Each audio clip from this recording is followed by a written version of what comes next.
Kita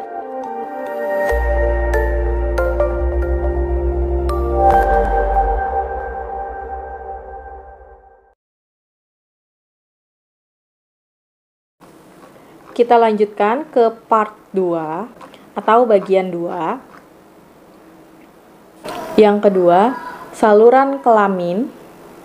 Saluran kelamin perempuan terdiri dari saluran telur atau tuba falopi, uterus, dan vagina. Yang pertama kita bahas dulu tentang tuba falopi atau saluran telur. Tuba falopi atau oviduct berjumlah sepasang, yaitu kanan dan kiri, yang memanjang ke arah samping dari uterus. Uterus ini rahim. Panjang tuba falopi ini sekitar 10 cm. Salurannya berakhir dalam struktur berbentuk corong yang disebut infundibulum, yang ditutupi oleh fimbriae. Fimbriae ini menangkap sel telur yang dilepaskan oleh ovarium. Nah, fungsi saluran telur ini membawa sel telur dari infundibulum mencapai rahim. Pada saluran telur ini terjadi fertilisasi atau pembuahan. Setelah terjadinya fertilisasi atau pembuahan atau bertemunya antara sel sperma dengan sel telur, kemudian saluran telur ini akan menyalurkan zigot yang hasil dari pertemuan sel jantan dan sel betina itu menuju uterus atau rahim. B. Rahim. Rahim ini merupakan organ yang memiliki dinding yang tebal, kemudian memiliki bentuk seperti buah pir, tapi buah pirnya terbalik, kemudian terletak di atas kantung kemih. Jadi rahim ini berfungsi sebagai tempat perkembangan janin. Nah, biasanya pada saat tidak hamil, rahim ini memiliki ukuran 5 cm. Tetapi pada saat perempuan hamil, rahim ini mampu mengembang hingga 30 cm. Dan ukurannya menyesuaikan dengan perkembangan bayi yang ada di dalamnya. Dinding rahim atau endometrium memiliki peranan dalam membentuk plasenta. Plasenta ini merupakan organ yang menyuplai nutrisi yang dibutuhkan oleh bayi selama perkembangan di dalam rahim. Pada perempuan yang tidak hamil, ketebalan dinding rahim ini akan bervariasi selama siklus menstruasi bulanan yang akan dibahas lebih lanjut. Yang C, vagina. Vagina ini merupakan saluran yang menghubungkan lingkungan luar dengan rahim. Pada vagina ini tersusun atas otot-otot yang elastis yang dilapisi oleh selaput membran yang disebut selaput darah atau hymen. Saluran ini menghubungkan antara lingkungan luar dengan rahim. Saluran yang menghubungkan vagina dengan rahim adalah serviks atau leher rahim. Vagina selain berfungsi sebagai organ reproduksi yang berfungsi sebagai saluran untuk aliran darah menstruasi dari rahim dan jalan lahir bayi. Pada saat bayi akan lahir, kontraksi otot-otot pada dinding rahim atau kontraksi inilah yang akan menyebabkan bayi terdorong ke vagina. Tahukah kamu bahwa selaput darah merupakan selaput tipis yang tersusun atas pembuluh darah? Nah, selaput darah ini dapat robek karena aktivitas yang membahayakan. Jadi, perempuan harus selalu berhati-hati agar selaput darahmu tidak rusak atau tidak sobek. Selanjutnya yang keempat, oogenesis. Oogenesis ini merupakan proses pembentukan sel kelamin perempuan, yaitu sel telur atau ovum, dan terjadi di dalam organ yang disebut ovarium. Berbeda dengan spermatogenesis yang dimulai ketika anak laki-laki mulai puber, oogenesis ini dimulai sebelum anak perempuan lahir. Jadi proses oogenesis ini terjadi pada saat masih ada di dalam kandungan. Tahukah kalian, pada saat baru dilahirkan, anak perempuan sudah memiliki bakal sel ovum sekitar 200.000 hingga 2 juta. Namun, hanya sekitar 40.000 yang tersisa saat anak perempuan tersebut mulai puber. Dan hanya 400 yang akan matang atau berkembang secara sempurna. Kemudian sel telur yang matang akan diovulasikan atau dikeluarkan dari ovarium selama siklus reproduksi perempuan. Silakan kalian perhatikan gambar di bawah ini.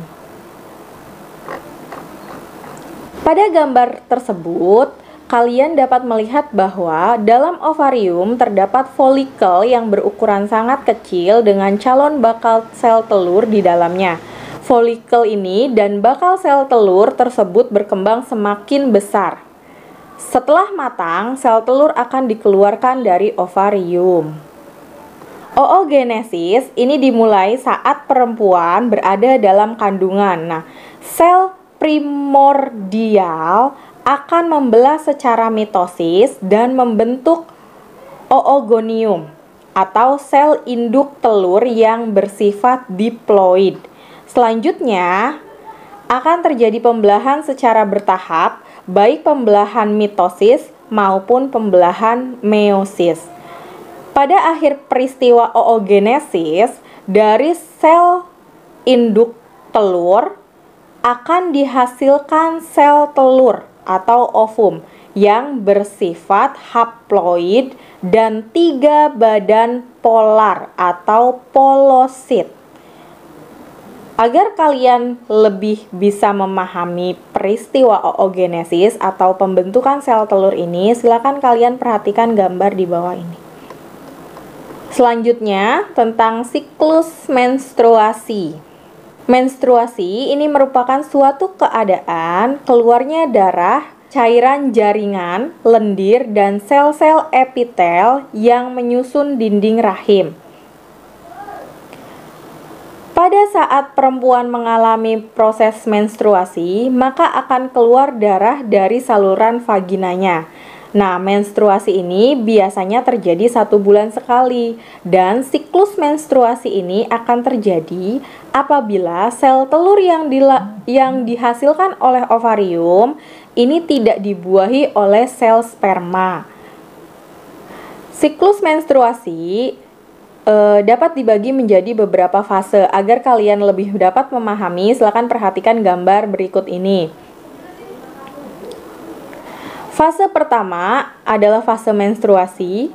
Pada fase ini, hormon FSH atau follicle stimulasi hormon memicu perkembangannya folikel dalam ovarium. Nah, hormon ini adalah hormon yang dihasilkan oleh kelenjar pituitari atau kelenjar hipofisis.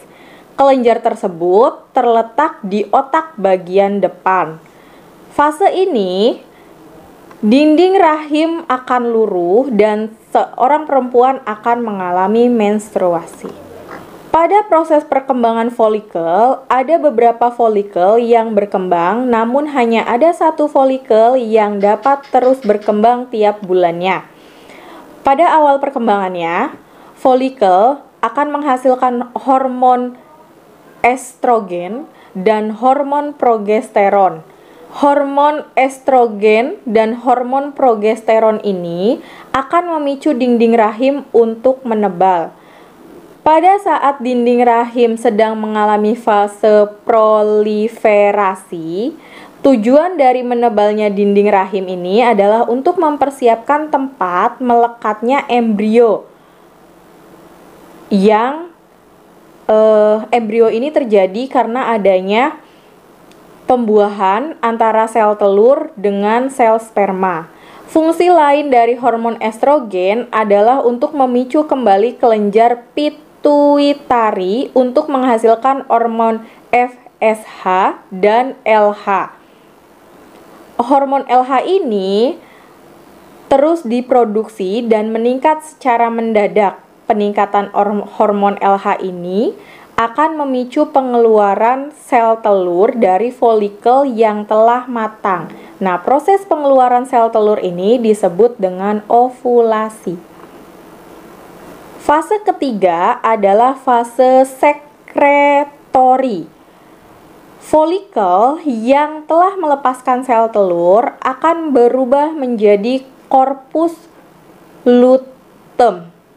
Sel telur yang telah diovulasikan atau dikeluarkan akan ditangkap oleh fibriae dan akan bergerak menuju tuba falopi. Jika pada saat itu sel telur tidak dibuahi oleh sel sperma atau tidak terjadi fertilisasi di dalam tuba falopi, maka sel telur akan dikirimkan sinyal tertentu pada korpus luteum untuk tidak memproduksi hormon estrogen dan progesteron lagi. Dengan demikian, pada fase ini jumlah hormon estrogen dan progesteron pada perempuan rendah. Rendahnya hormon estrogen dan hormon progesteron menyebabkan jaringan penyusun dinding rahim akan rusak dan pembuluh darah yang ada pada dinding rahim akan pecah, sehingga perempuan akan mengalami proses menstruasi. Sekarang kita akan membahas materi tentang fertilisasi dan kehamilan. Pada saat ada sel sperma yang masuk ke dalam saluran reproduksi perempuan, sel sperma tersebut akan bergerak menuju sel telur atau akan mencari sel telur dalam saluran tuba falopi. Dan apabila telah bertemu dengan sel telur, pada bagian kepala sperma akan masuk ke dalam sel telur dan meninggalkan bagian ekornya di luar sel telur. Proses ini yang mengawali terjadinya fertilisasi. Fertilisasi ini merupakan proses peleburan inti sel sperma dengan inti sel telur sehingga membentuk zigot. Proses fertilisasi ini terjadi di dalam tuba falopi. Sel sperma menggunakan flagela atau ekor yang bergerak memutar sebagai baling-baling untuk menggerakkan tubuh dalam cairan yang ada pada tuba falopi untuk menuju ke sel telur. Nah, gerakan flagela ini dapat dianalogikan dengan baling-baling untuk mendorong perahu. Kalian bisa memperhatikan gambar di bawah ini untuk lebih memahaminya. Ada beberapa mekanisme sel sperma dapat menemui sel telur. Nah, sperma ini dapat menemukan lokasi sel telur karena sel telur menghasilkan senyawa kimia berupa hormon progesteron. Selain itu, karena adanya sensor panas atau suhu yang ada di dalam tuba falopi, ini lebih tinggi dibandingkan suhu tempat penyimpanan sperma. Zigot yang terbentuk setelah terjadinya fertilisasi akan melakukan pembelahan. Selanjutnya, berkembang menjadi embrio yang akan menuju ke rahim, kemudian akan tertanam atau terimplantasi ke dalam endometrium. Pada saat kondisi ini, seseorang akan mengalami kehamilan. Agar kalian dapat lebih mudah memahami proses fertilisasi dan implantasi, silakan kalian perhatikan gambar berikut ini. Perkembangan embrio dalam kandungan dapat dibagi menjadi beberapa periode. Kalian akan mempelajari perkembangan embrio dalam 3 periode atau trimester. Silakan kalian perhatikan tabel berikut ini. Pada tabel tersebut, periode perkembangan pada trimester pertama ini adalah seperti di gambar. Kemudian Pada saat trimester pertama ini, ukuran embrio kurang lebih 7 mm. Kemudian embrio ini memiliki bakal tulang belakang, sudah memiliki bakal tulang belakang, kemudian otak dan sumsum tulang belakangnya mulai terbentuk. Silakan kalian perhatikan gambar selanjutnya. Kemudian pada trimester kedua, perkembangan utama janin yaitu membesarnya ukuran janin dan perbaikan struktur menjadi lebih detail. Biasanya pada trimester kedua ini janin sudah berukuran 19 cm, berat badannya sudah setengah kilo, kemudian janin telah terlihat seperti bayi, ada jari tangan, ada jari kaki, kemudian sudah berbentuk, pada bagian ujung jari sudah tumbuh kuku, dan janin ini memiliki alis dan bulu mata. Kemudian pada trimester ketiga, terjadinya pertumbuhan ukuran bayi yang sangat pesat untuk mendapatkan kekuatan dalam hidup di lingkungan luar. Nah, biasanya pada trimester ketiga ini sistem sirkulasi dan respirasi, sistem sirkulasi darah dan respirasi pernafasan mengalami perubahan yang memungkinkan untuk bernapas dalam lingkungan luar.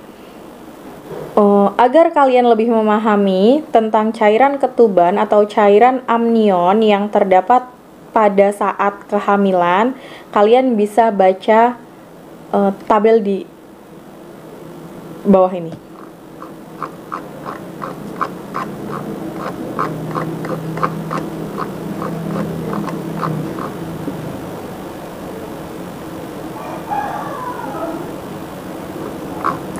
Materi selanjutnya, bagian C, penyakit pada sistem reproduksi manusia dan upaya pencegahannya.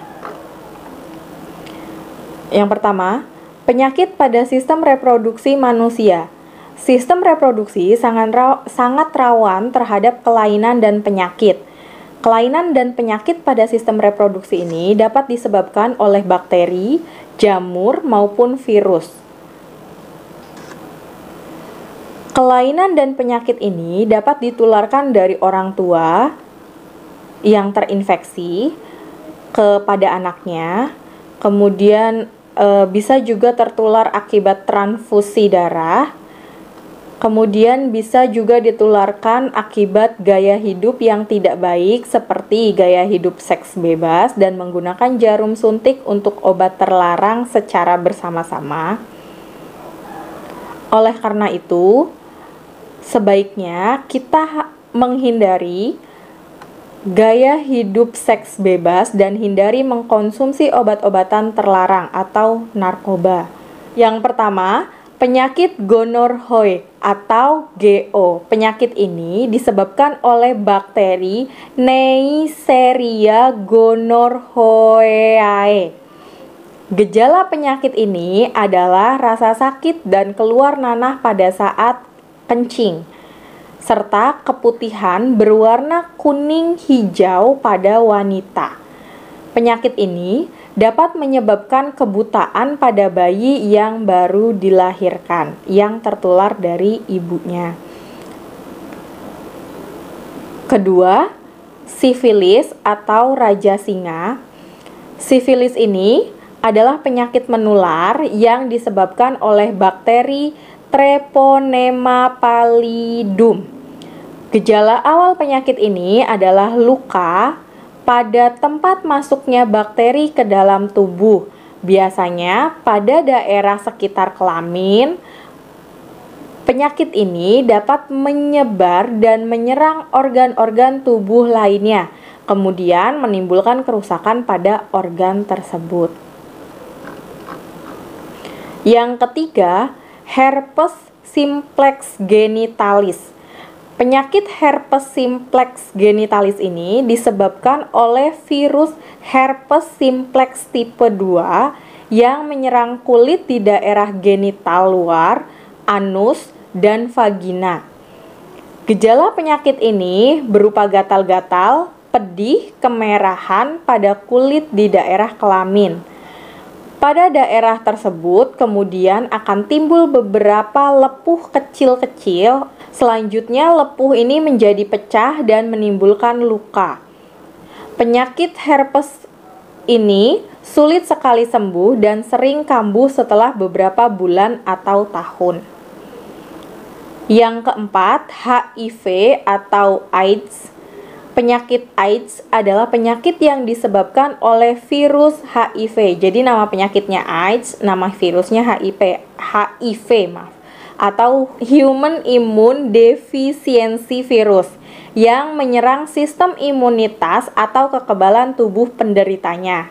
Saat ini penyakit yang disebabkan oleh virus HIV ini lebih dikenal dengan istilah AIDS. Saat ini belum ditemukan vaksin pencegah dan belum ada obat yang betul-betul dapat diandalkan untuk menyembuhkan penyakit ini. Seseorang yang terinfeksi virus HIV, sistem kekebalan tubuhnya akan semakin menurun. Dalam kurun waktu 5-7 tahun, biasanya penderita akan nampak seperti orang yang sehat, yang baik-baik saja, dan belum memperlihatkan gejala. Nah, pada fase selanjutnya, AIDS ini baru dapat terdiagnosis setelah kekebalan tubuh sang penderita sangat berkurang dan timbul penyakit tertentu seperti TBC, pneumonia, herpes, saraf terganggu, dan lain-lain. Namun, sebagai catatan, tidak semua orang yang mengidap penyakit tersebut pasti menderita AIDS, maksudnya penyakit TBC dan lain sebagainya. Fase ini berlangsung selama 3-6 bulan. Untuk memastikan apakah seseorang positif AIDS atau tidak, harus dilakukan pemeriksaan banyaknya sel T atau salah satu sel darah putih yang berperan dalam imunitas tubuh. Yang selanjutnya, penyakit keputihan. Nah, penyakit keputihan ini penyakit kelamin yang sering terjadi pada perempuan dengan ciri-ciri terdapat cairan berwarna putih kekuningan atau putih keabu-abuan pada bagian vagina. Cairan tersebut bersifat encer maupun kental. Biasanya berbau tidak sedap dan bisa menyebabkan rasa gatal pada vagina. Penyakit ini bisa diakibatkan oleh infeksi jamur Candida albicans dan bakteri, virus, dan parasit. Penyakit ini terjadi apabila kebersihan bagian vagina dan sekitar kurang dijaga dengan baik. Selanjutnya, penyakit epididymitis. Penyakit ini terjadi pada pria. Umumnya terjadi pada pria.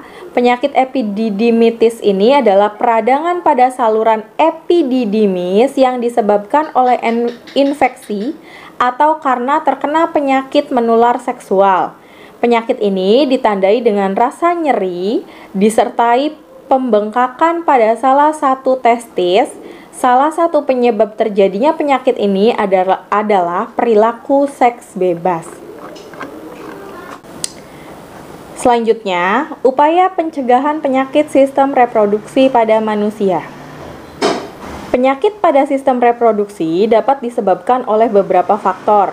Faktor pertama adalah kurang menjaga kebersihan organ reproduksi.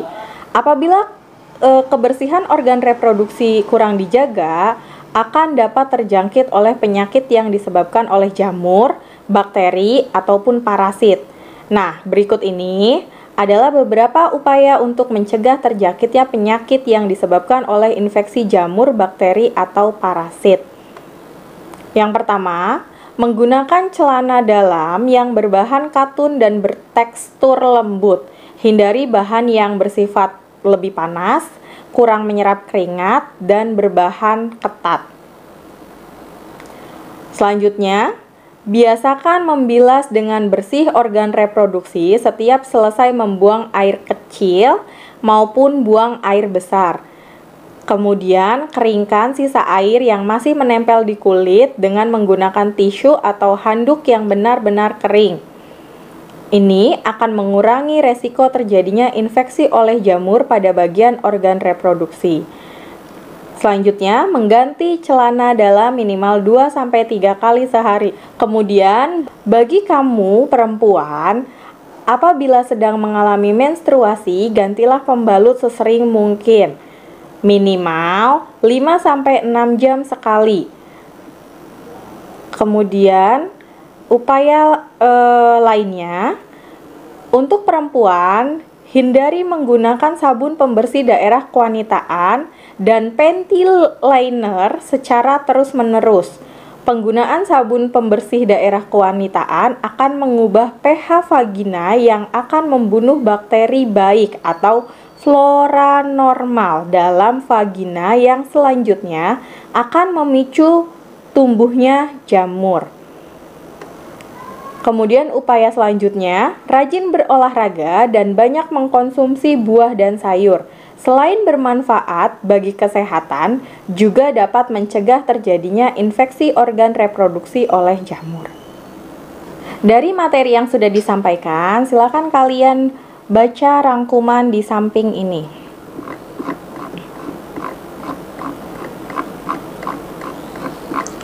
Setelah kalian memahami materi yang telah disampaikan, silakan kalian kerjakan uji kompetensi berikut ini. Tugas selanjutnya, silakan kalian buat poster pencegahan tentang penyakit seksual. Gunakan ide-ide kreatifmu pada saat kamu menyusun poster. Selain itu, jangan lupa bekerja samalah dengan teman satu kelompokmu selama kamu menyelesaikan proyek ini. Demikian materi pembelajaran tentang sistem reproduksi pada manusia. Kita sudah selesai. Tetap jaga kesehatan, jangan kemana-mana, stay at home, dan nantikan materi pembelajaran selanjutnya. Terima kasih. Assalamualaikum warahmatullahi wabarakatuh.